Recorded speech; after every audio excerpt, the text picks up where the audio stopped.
Guys, welcome back to another video. मैं हूं अनुश्री अग्रवाल और आप देख रहे हैं चैनल यूनिकॉम। अकाउंट्स की सीरीज को आगे बढ़ाते हुए मैंने आज चैप्टर लिया है, वो है अकाउंट करंट। काफ़ी लोगों ने डिमांड किया था कि अकाउंट करंट पढ़ना है। एक्चुअली इसका एग्जाम में क्वेश्चन तो 5 नंबर का क्वेश्चन ही आता है और कई बार नहीं भी आता है इसमें से क्वेश्चन, लेकिन 5 नंबर का क्वेश्चन इसमें से आपको देखने को मिलता है। ये बच्चे ज़्यादा इसको लेके कंफ्यूज्ड इसलिए रहते हैं क्योंकि इसका सोल्यूशन बड़ा डिफिकल्ट सा नज़र आता है। तो आप सोचते हो कि बहुत डिफिकल्ट चैप्टर है, लेकिन जब एक बार आप समझ लेंगे तो आपको लगेगा ये चैप्टर काफ़ी आसान है। तो आज ये चैप्टर मैं आपको कवर करवाऊंगी। अगर ये सीरीज आप फॉलो कर रहे हो तो नीचे अपनी अटेंडेंस मार्क करना और मुझे बताना कि नेक्स्ट चैप्टर आपको कौन सा चाहिए। उसी अकॉर्डिंग मैं आपको नेक्स्ट चैप्टर प्रिपेयर करके दूंगी। अब देखिए, इसमें आप अकाउंट करंट में सबसे पहले मैं आपको समझाती हूँ कि अकाउंट करंट होता क्या है। सिंपली अकाउंट है, किसी का करंट अकाउंट है आपकी बुक्स ऑफ अकाउंट्स में, उसे हम अकाउंट करंट कहते हैं। कोई भी रनिंग अकाउंट जो आपकी बुक्स में चलता है, किसी भी पर्सन का, कोई कस्टमर है, कोई कंसाइनी है, उसे हम अकाउंट करंट कहते हैं। आपके बहुत सारे उससे ट्रांजैक्शंस हुए हैं। फॉर एग्जांपल, ये आपकी बुक्स में आप किसी के साथ सेल कर रहे हो, फिर उसी से आप कुछ परचेज कर रहे हो, फिर उसी को आपने कोई बीआर दिया है या फिर उससे आपको कोई बीआर मिला है, आपने उसे कोई पेमेंट किया है या फिर उससे आपको कोई पेमेंट मिला है। तो काफ़ी फ्रीक्वेंट ट्रांजैक्शंस हुए हैं गिवन पीरियड ऑफ टाइम में उस पर्सन के साथ, तो उसका आप क्या बनाते हो? अकाउंट करंट बनाते हो। आप बोलोगे ये तो लेजर अकाउंट ही हुआ। हाँ जी, ये भी लेजर अकाउंट ही होता है। तो फिर लेजर अकाउंट जब बना ही रहे हैं तो अलग से अकाउंट करंट क्यों बनाया? बेसिकली क्या होता है, अकाउंट करंट में सिर्फ एक स्पेशल एंट्री हम करते हैं या स्पेशल कॉलम हम बनाते हैं, वो होता है इंटरेस्ट का, जिसका एडजस्टमेंट हम देखते हैं। जैसे फॉर एग्जांपल ए है और ये बी है। ए ने बी को गुड्स बेचे, ठीक है, तो ए बी को गुड्स बेचेगा तो उससे उसे पैसे लेने के लिए क्या हो जाएगा? वो हकदार हो जाएगा, उसे उसके रिगार्डिंग पैसे मिलेंगे। लेकिन मान लीजिए ए ने उसे 1 महीने का क्रेडिट पीरियड दिया, तो 1 महीने बाद अगर बी पेमेंट नहीं करता है तो ए को उस पर क्या मिलेगा? इंटरेस्ट मिलेगा। हो सकता है फिर ए ने बी से गुड्स खरीद भी लिए, उस पर भी उन्होंने 1 महीने वाली कंडीशन लगा दी और बोल दिया कि 1 महीने बाद पेमेंट नहीं किया तो 18% के रेट से इंटरेस्ट लगाएंगे। तो ऐसे करके फिर ए ने उसको कुछ पेमेंट भी कर दिया, फिर उसे कुछ पेमेंट भी मिल गया, कोई बीआर भी दे दिया, फर्दर कोई सेल कर दी, फर्दर परचेज कर दी, तो उस समय इंटरेस्ट का कैलकुलेशन डिफिकल्ट हो जाता है। हम क्या माने, कौन सा पेमेंट कौन से बिल के रिगार्डिंग है, हमें ये बड़ा कंफ्यूजिंग हो जाता है। इसलिए हम अकाउंट करंट बनाते हैं जिसमें इन सभी ट्रांजैक्शंस के इंटरेस्ट को कंसिडर कर लेते हैं। तो अकाउंट करंट में बेसिकली मेन चीज क्या हो रही है, हम इंटरेस्ट को कंसिडर कर रहे हैं। इंटरेस्ट कौन सा? इंटरेस्ट अलाउड भी और इंटरेस्ट चार्ज भी, डिपेंडिंग किस तरह के ट्रांजैक्शंस आपके पर्सन के साथ हैं। हो सकता है दोनों हो सकता है एक हो सकता है कि हम दोनों के साथ में बात कर रहे हैं या इनमें से एक की बात कर रहे हैं। ये क्लियर हो गया। तो account current is basically running account of transactions that are going on, frequent transactions going on between the parties for a given period of time. It is in the form of a ledger account and it involves interest, that is allowed interest as well as charged interest. यहाँ तक आपको समझ में आया? ये account current बनाने के 3 methodology आपकी बुक में दी गई है। 3 मेथड है। 3 मेथड क्या है? एक मेथड कहलाता है इंटरेस्ट मेथड, जिसमें हम एक इंटरेस्ट कॉलम सेपरेट ऐड करते हैं और फिर बनाते हैं। मैं आज आपको ये सिखाऊंगी और इलस्ट्रेशन भी बताऊंगी कि कौन सा इलस्ट्रेशन सॉल्व करना। एक होता है प्रोडक्ट मेथड, जिसमें हम प्रोडक्ट्स की यूज करके हम उस पर्टिकुलर पर्सन, जो भी हमारा कस्टमर है, उसका क्या निकालते हैं? उसका बैलेंस निकालते हैं कि कितना उससे हमें पेमेंट लेना है या फिर पेमेंट देना है। एक होता है बैलेंस ऑफ प्रोडक्ट्स मेथड। ये बेसिकली बैंक के केस में यूज होता है कि बैंक इस तरह के मेथड को यूज करती है। तो ये तीनों मेथड आज हम सीखेंगे। जो प्रोडक्ट मेथड है उसमें आपकी बुक्स में 2 दिए हुए हैं, एक तो फॉरवर्ड वे से डेट निकालना, एक बैकवर्ड तरीके से डेट्स निकालना। वो भी मैं आपको पूरा इस वीडियो में समझाऊंगी कि कैसे हमको ये निकालना है। इसमें एक और अलग से कॉन्सेप्ट आता है, वो होता है रेड इंक इंटरेस्ट का कॉन्सेप्ट, जिससे आपका एग्जाम में थियोरेटिकल क्वेश्चन आ सकता है। वो भी आज हम डिस्कस करेंगे। अब आप एक चीज और ये समझो कि जो अकाउंट करंट है वो कौन कौन बनाता है। अकाउंट करंट बनाता है या तो मैन्युफैक्चरर मर्चेंट के साथ, वो उसने कुछ, उस मैन्युफैक्चरर ने मर्चेंट को कुछ दिया, हो सकता है उससे कुछ खरीदा, हो सकता है उससे कुछ पेमेंट किया, हो सकता है उससे कुछ पेमेंट रिसीव किया, वो सब चीजें, इसलिए वो अकाउंट करंट बना सकता है। या फिर कंसाइनर के बीच में अकाउंट करंट बनाया जाता है, या फिर बैंकर और बिजनेस के बीच में अकाउंट करंट बनाया जाता है। तो अकाउंट करंट कौन बनाता है? ऐसी दोनों कोई पार्टी जिनके आपस में खूब सारे ट्रांजैक्शंस होते हो, वो आपस में अकाउंट करंट बनाते हैं। या तो मैन्युफैक्चरर मैन्युफैक्चर मर्चेंट बनाएगा, कंसाइनर कंसाइनी बनाएंगे, बैंकर बिजनेसमैन बनाएंगे, इस तरह से अकाउंट करंट बनाए जाएंगे। ये तो आप समझ गए, कोई भी कस्टमर के साथ अकाउंट करंट बना सकते हैं, बिजनेस और कस्टमर का अकाउंट करंट बन सकता है। तो ये आप अभी तक समझे कि अकाउंट करंट होता क्या है, कौन बनाता है और कैसे बनाए जाते हैं, सिर्फ मेथड पढ़े। अब मैं आपको बताऊंगी कि अकाउंट करंट बनता कैसे है इन टेस्ट मेथड में। ओके, तो ये पहले तो ये फॉर्मेट देखो, ये आपके अकाउंट करंट का फॉर्मेट है। जैसे हम लिखते हैं x in account current with y, तो ये ध्यान देना कि यहाँ पे क्या फिगर आएगा और यहाँ पे क्या फिगर आएगा। देखिए, जैसे फॉर एग्जाम्पल यहाँ पे हम जैसे हमने यहाँ पे y का नाम लिखा, यहाँ पे उसका नाम लिखा जाता है जिसकी बुक्स में बनाया गया है, जिसकी बुक्स में हम अकाउंट बना रहे हैं, और जो अकाउंट बना रहा है उसका नाम यहाँ पे मेंशन किया जाएगा। अगर फॉर एग्जांपल हम x की बुक्स में अकाउंट्स बना रहे हैं तो हम लिखेंगे इन अकाउंट करंट विथ x।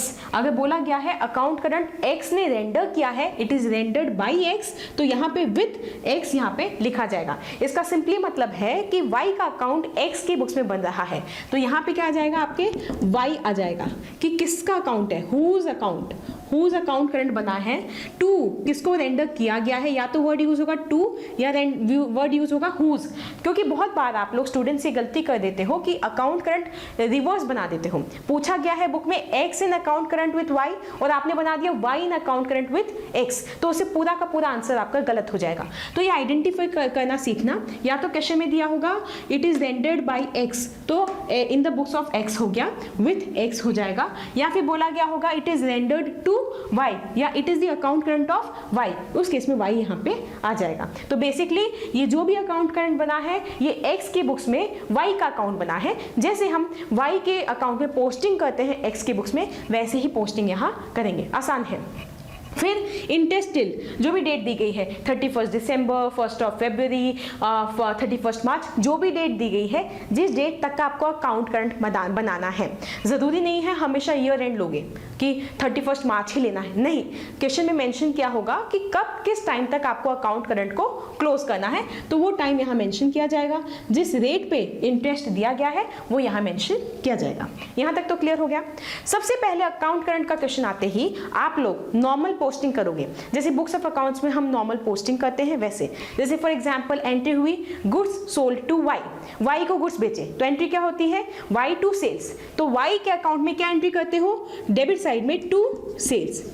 तो नॉर्मल एंट्रीज करोगे, जो डेट मेंशन की गई वो डेट लिखोगे। जैसे फॉर एग्जांपल डेट दी गई है 1 जुलाई, है ना, और बोला गया है कि 1 मंथ का क्रेडिट पीरियड दिया, तो 1 मंथ का क्रेडिट पीरियड दिया, 1 जुलाई डेट है, तो ड्यू डेट कौन सी होगी, 1 अगस्त। समझ में आ गया। तो 1 जुलाई ड्यू डेट होगी 1 अगस्त। अमाउंट मान लीजिए दिया हुआ है 4000, तो 4000 आ जाएगा। क्लियर। अगर बोला गया है कि ओपनिंग बैलेंस y हमारा डेटर है, उसका ओपनिंग बैलेंस है 20,000 रुपए, और हम अकाउंट ओपन कर रहे हैं 1 जुलाई को, मतलब 1 जुलाई को हम प्रिपेयर कर रहे हैं, ऐसा उन्होंने बोला है, क्वेश्चन में बोला है। तो जरूरी नहीं है कि ओपनिंग डेट हमेशा क्या होगी, ईयर की बिगनिंग डेट होगी, कि या 1 जनवरी या फिर 1 अप्रैल होगी, ये जरूरी नहीं है। क्वेश्चन में जो बोला गया वो ओपनिंग डेट लोगे। फॉर एग्जाम्पल क्वेश्चन ने बोला है 1 जुलाई से ओपनिंग डेट है, और उसका ओपनिंग बैलेंस मान लीजिए उन्होंने बताया है बस 10,000 रुपए, तो हमारा डेटर है, तो क्या लिखेंगे 1 जुलाई को टू बैलेंस ब्रॉट डाउन, कितने रुपए बताए थे, शायद मैंने 10,000 बताए थे, तो 10,000 उसका हमने हाइपोथेटिकल फिगर लिया है, 10,000 उसका बैलेंस ओपनिंग बैलेंस था। तो ड्यू डेट क्या होगी 1 जुलाई की, सेम 1 जुलाई हो जाएगी। समझ में आया। यहाँ तक सिर्फ ड्यू डेट्स को समझो, ड्यू डेट्स पे क्या क्या आएगा, तो 2-3 चीजें बता रही हूँ। सेल के केस में एज इट इज जितना क्रेडिट पीरियड दिया वैसे आ गया। परचेज हुआ तो क्या लिखेंगे, बाई परचेज। डेट मान लीजिए 1 अगस्त है, वही 1 महीने का क्रेडिट पीरियड, तो ड्यू डेट क्या हो जाएगी 1 सितंबर। ठीक है, जो अमाउंट दिया गया है फॉर एग्जांपल 2000 का अमाउंट है, उसके बाद ड्यू डेट किस में निकालनी होगी। फॉर एग्जांपल आपने BR लिया है, ठीक है, मान लीजिए इस केस में उसने हमें BR दिया है, एंट्री क्या होगी, BR account debit to Y account, तो Y का क्रेडिट साइड में क्या करेंगे, बाई BR। ठीक है, BR कितने पीरियड कौन सी डेट को लिया है, 1 अगस्त को। ठीक है, 1 अगस्त को। अब ध्यान देना, ये इंपॉर्टेंट है, यहाँ पे ड्यू डेट निकालोगे ना तो यहाँ पे ध्यान दोगे। फॉर एग्जाम्पल BR का टाइम पीरियड कितना है, 2 मंथ्स का, तो 2 मंथ्स में 3 डेज ऐड करोगे ग्रेस पीरियड। ये आप नोट कर लीजिए, जब बीआर की ड्यू डेट निकलेगी 2 मंथ्स में 3 डेज ग्रेस पीरियड के ऐड करोगे। तो 2 मंथ्स का कौन सा होता है? 1 अगस्त है, 1 सितंबर, 1 अक्टूबर। 1 अक्टूबर डेट होती है, 3 दिन ग्रेस के ऐड करोगे, क्या हो गया? 4 अक्टूबर। तो ड्यू डेट क्या हो जाएगी? 4 अक्टूबर। मान लीजिए अमाउंट है 5000, ठीक है, 5000 का अमाउंट है। यहाँ तक समझ में आ गया?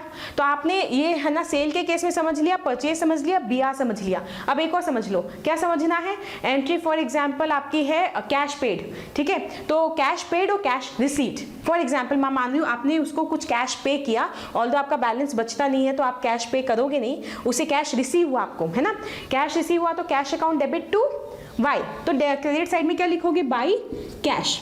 कितना, कौन सी डेट है? मानो 1 सितंबर को उसे हमको कैश मिला, कैश मिलेगा तो ड्यू डेट क्या होगी? सेम डेट ही ड्यू डेट हो जाएगी, उसमें अलग से कोई ड्यू डेट नहीं होगी। ये समझ में आ गया? हाइपोथेटिकल फिगर ले लिया हमने 1000 रुपये। यहाँ तक समझ में आया? तो अब तक आप ये समझ गए कि ड्यू डेट कैसे निकालनी है। इसमें फॉर एग्जाम्पल एक और ले लेती हूँ मैं एग्जाम्पल की बीआर डिसऑनर। अगर बीआर डिसऑनर हो गया, हम नॉर्मली मानते हैं कि बीआर ऑनर हुआ है, पे हुआ है, तो बीआर पेड अगर हो गया है, जैसे हमें एंट्री की बीआर टू वाई, है ना, जब बीआर रिसीव्ड हुआ तो एंट्री क्या करेंगे? Cash account debit to BR, खत्म हो गया, इस अकाउंट में कुछ भी नहीं आया। लेकिन बीआर जब डिसऑनर हुआ तब हम एंट्री क्या करेंगे? Y account debit to BR, तो वाई अकाउंट को क्या करेंगे? डेबिट करेंगे टू बीआर। तो इसमें जो भी जिस डेट को बीआर मान लीजिए ड्यू हो रखा था, 4 अक्टूबर है मान लीजिए ड्यू डेट, और उस दिन ना वो डिसऑनर हो गया, तो सेम यहाँ पे ध्यान दीजिए, ये जो डेट थी ड्यू डेट थी जब आपका बीआर डिसऑनर हो गया, सेम यहाँ पे ड्यू डेट लिखी जाएगी 4 अक्टूबर, और यहीं पे अमाउंट लिख देंगे जैसे 5000 का। समझ गए? तो मैंने ड्यू डेट आपको सब में कैलकुलेट करना बताया, ओपनिंग बैलेंस के केस में, सेल परचेज के केस में, कैश पेड रिसीव्ड के केस में, बीआर के केस में और बीआर डिसऑनर के केस में भी। यहाँ तक आप समझ गए? बीपी में भी सेम प्रोसीजर लग जाएगा। आपने ये ट्रांजेक्शन तो सारे कर ही लिए। अब आगे समझिए कि डेज कैसे निकालते हैं। ये एक और इंपॉर्टेंट पार्ट है कि डेज कैसे काउंट करते हैं। जब भी हम इंटरेस्ट, प्रोडक्ट या जब भी क्वेश्चंस कर रहे हैं तो यहाँ पे आप डेट्स को समझिए। दो डेट्स समझिए, कौन कौन सी डेट्स यहाँ पे आपको समझनी है। पहली डेट होती है स्टार्टिंग डेट, जिस दिन आपने अकाउंट करंट को स्टार्ट किया। दूसरी डेट आ गई डेट ऑफ ट्रांजेक्शन, जैसे आपने सेल कौन सी डेट को किया? 1 जुलाई को किया। फिर आ गई ड्यू डेट, तो सेल ये अमाउंट ड्यू कब हुआ? 1 अगस्त, तो वो हो गया आपकी ड्यू डेट। फिर आती है आपके क्लोजिंग डेट, जिस दिन आपने ये अकाउंट करंट खत्म किया। जैसे फॉर एग्जांपल यहाँ पे हम ले लेते हैं 31 दिसंबर। फॉर एग्जांपल मैंने लिया कि 31 दिसंबर को हम ये अकाउंट करंट क्लोज कर रहे हैं, तो क्लोजिंग डेट हो जाएगी। ये डेट्स होती हैं। हम जब यहाँ पे ये जो डेज काउंट करते हैं कॉलम में, हम कहाँ से कहाँ तक के डेज लेते हैं? हम लेते हैं ड्यू डेट से क्लोजिंग डेट के बीच में जितने भी डेज हैं वो काउंट करेंगे, ठीक है। अब यहाँ पे पॉइंट मेंशन कीजिए। सबसे पहले ड्यू डेट और क्लोजिंग डेट के बीच में जब हम डेज काउंट करते हैं तो इन दोनों में से ओनली 1 इज इंक्लूडेड, मतलब या तो क्लोजिंग डेट इंक्लूड करना है या डीडी इंक्लूड करना है। तो हम क्या करते हैं? ड्यू डेट इंक्लूड नहीं करते, क्लोजिंग डेट इंक्लूड कर लेते हैं। जैसे फॉर एग्जांपल 1 अगस्त को आपकी ड्यू डेट है, क्लोजिंग डेट क्या है? 31 दिसंबर। तो अगस्त में कितने दिन होते हैं? 31 डेज। ध्यान दो, अगस्त के 31 डेज, तो 31 माइनस 1, एक दिन इंक्लूड नहीं करेंगे, ड्यू डेट को इंक्लूड नहीं किया। सितंबर के 30 दिन, अक्टूबर के 31 दिन, नवंबर के 30 दिन और दिसंबर के पूरे 30 दिन, तो 31 दिसंबर को भी काउंट किया। वो टोटल नंबर ऑफ डेज यहाँ पे आ जाएंगे। समझ गए? ये अच्छे से समझ गए? ये हो गया आपके ट्रांजैक्शंस में। ट्रांजैक्शंस में ऐसे ही करना है, हम ड्यू डेट इंक्लूड नहीं करेंगे, क्लोजिंग डेट इंक्लूड कर लेंगे। लेकिन यहाँ पे ट्विस्ट है। ट्विस्ट क्या है? जब आपके ओपनिंग बैलेंस दिया गया हो, ध्यान देना, यहाँ पे एक और पॉइंट मेंशन करो, ओपनिंग बैलेंस दिया गया हो, उस केस में आप ओपनिंग डेट भी इंक्लूड करते हैं और क्लोजिंग डेट 31/12 भी इंक्लूड करोगे। तो इसको कैसे काउंट करेंगे? इसको काउंट करने के लिए यहाँ पे ध्यान से देखिएगा, इसमें जुलाई के कितने दिन आएंगे? जुलाई के पूरे 31 डेज आएंगे। 31 माइनस 1 नहीं करेंगे। अगस्त के पूरे 31 डेज आएंगे, सितंबर के पूरे 30 डेज आएंगे, अक्टूबर के 31, नवंबर के 30, दिसंबर के 31। ऐसे करके यहाँ पे नंबर ऑफ डेज आएंगे। समझ में आया? इस तरीके से डेज काउंट करने हैं। तो यहाँ पे आराम से डेज काउंट कर सकते हो। बस ओपनिंग बैलेंस के केस में ओपनिंग डेट भी लेंगे, क्लोजिंग डेट भी लेंगे, और बाकी के केस में हम सिर्फ एक लेंगे, या तो ड्यू डेट लेंगे या फिर क्लोजिंग डेट लेंगे। इसलिए फिक्स कर लो कि ड्यू डेट इंक्लूड नहीं करना है, हमेशा क्लोजिंग डेट इंक्लूड करना है, दोनों में से एक इंक्लूड करने का होता है। इस तरीके से आप यहाँ पे डेज लिखते जाओगे। यहाँ तक क्लियर हो गया? Very good. आगे देखो इंटरेस्ट। अब निकालने हैं इंटरेस्ट कॉलम। इंटरेस्ट कैसे निकालते हैं? फॉर्मूला लिख लो simply. Interest is equal to, interest क्या होगा? Interest will be equal to amount, जो भी अमाउंट है, जैसे यहाँ पे 10,000 का अमाउंट है, इनटू इंटरेस्ट रेट, जो भी रेट ऑफ इंटरेस्ट है। इंटरेस्ट ऑफ रेट मान लीजिए यहाँ पे हम ले लेते हैं 18% पर एनम, ठीक है?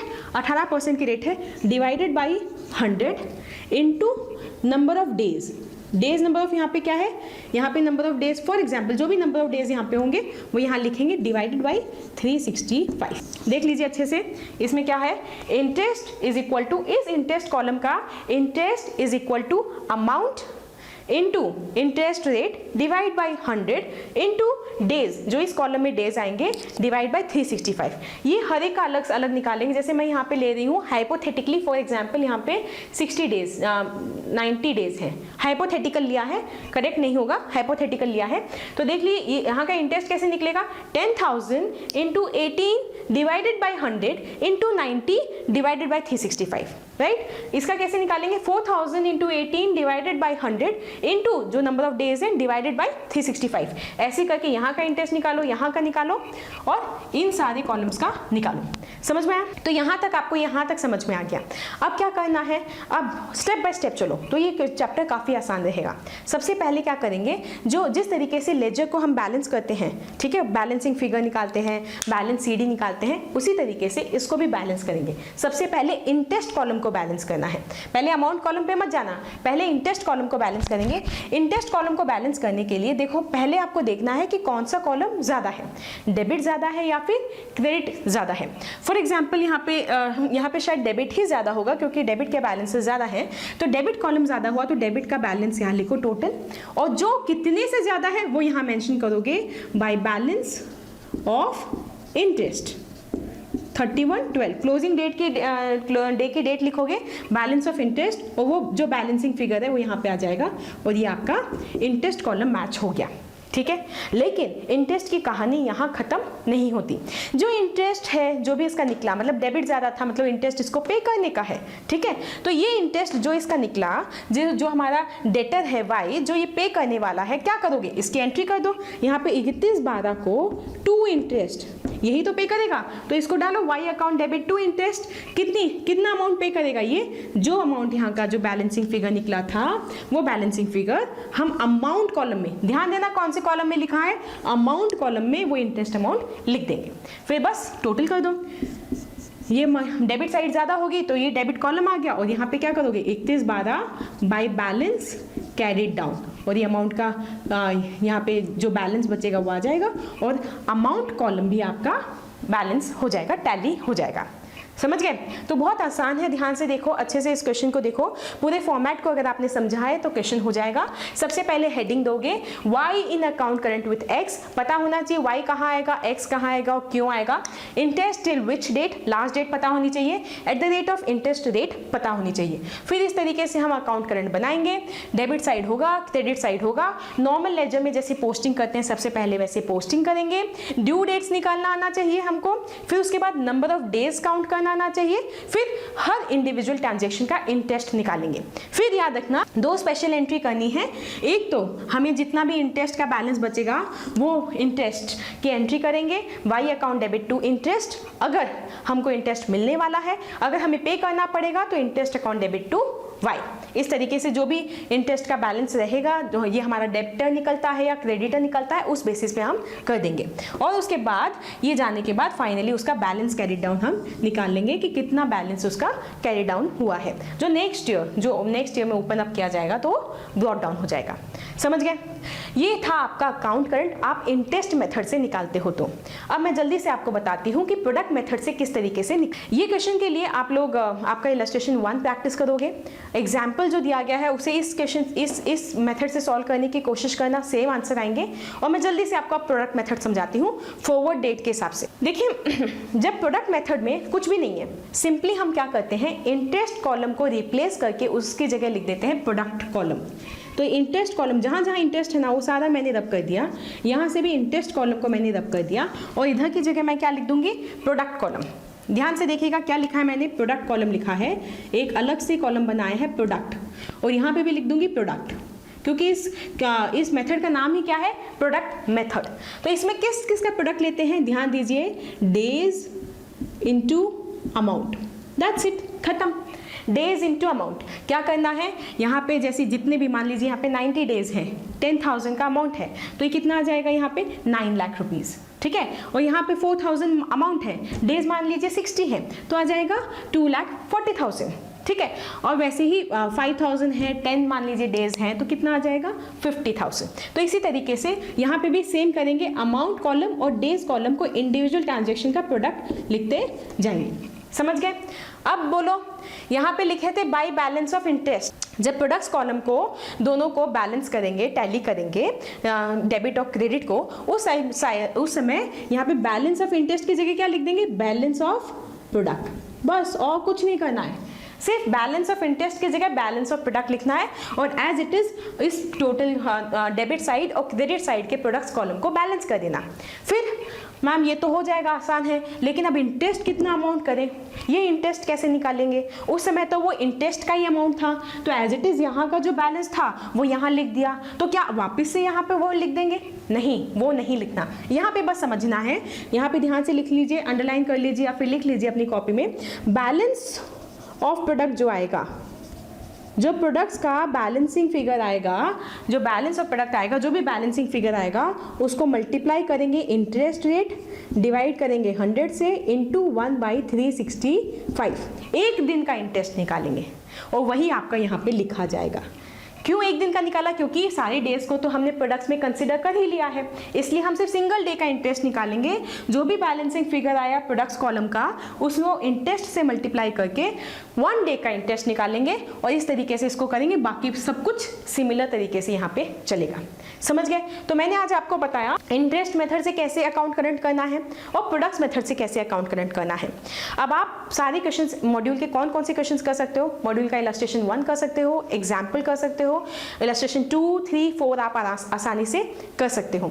इसमें बस एक आपको मुझे समझाना है कि बैकवर्ड, ये जो बैकवर्ड डेट है वो हम कैसे निकालेंगे और एक रेड इंक इंटरेस्ट क्या होता है, वो मैं हल्का सा आपको समझा देती हूँ।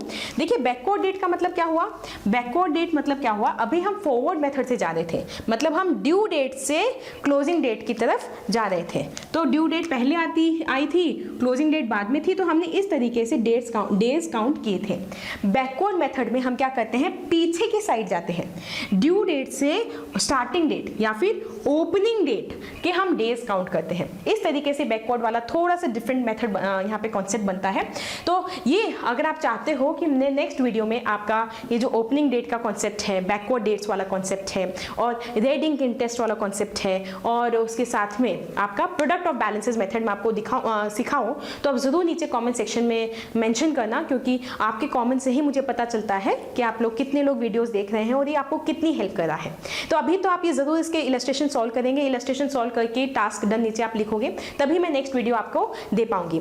फिर मिलते हैं, मैं उम्मीद करती हूँ इस छोटे से वीडियो से आपको हेल्प हुई होगी अकाउंट करंट को समझने में, और जल्द ही आप मुझे नेक्स्ट वीडियो के लिए बोलेंगे तो मैं आपको आगे वाले कॉन्सेप्ट, 3 कॉन्सेप्ट जो बाकी है इस चैप्टर के, वो मैं आपको समझाऊंगी। फिर मिलते हैं, तब तक के लिए keep studying hard, keep working hard and stay motivated, stay energetic, stay at home, stay healthy, be happy, bye bye.